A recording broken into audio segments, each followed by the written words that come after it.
एक दिन एक साधु गांव में आया।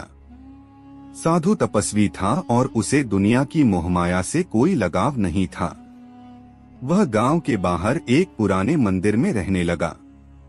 साधु का आशीर्वाद पाने के लिए लोग उसके पास आते और वह उन्हें अपने ज्ञान और साधना की बातें बताता।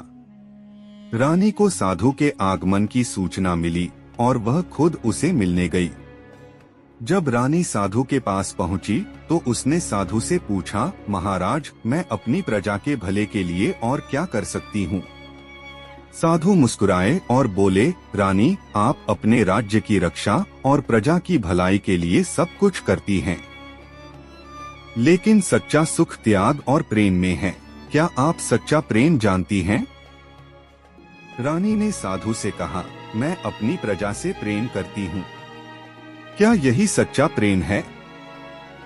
साधु ने उत्तर दिया, सच्चा प्रेम निस्वार्थ होता है, बिना किसी अपेक्षा के। प्रेम वह है जहाँ त्याग की पराकाष्ठा हो। रानी ने साधु की बातों पर गहराई से विचार किया और अपने महल लौट आई। उसने सोचा कि वह अपने जीवन में और अधिक निस्वार्थता कैसे ला सकती है।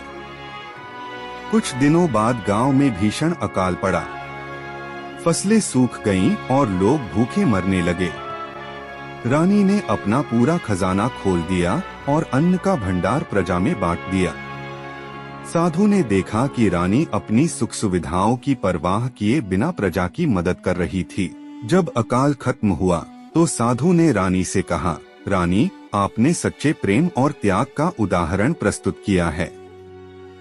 अब आप समझ चुकी हैं कि सच्चा प्रेम क्या है। यह प्रेम दूसरों के लिए जीने और उनके दुख में सहभागी होने में है। साधु की बातें और रानी के त्याग ने पूरे राज्य को प्रेरणा दी। लोगों ने मिलजुल कर एक दूसरे की मदद करना शुरू किया। रानी और साधु का यह प्रेम और ज्ञान का संदेश आज भी उस गांव की कहानियों में जीवित है।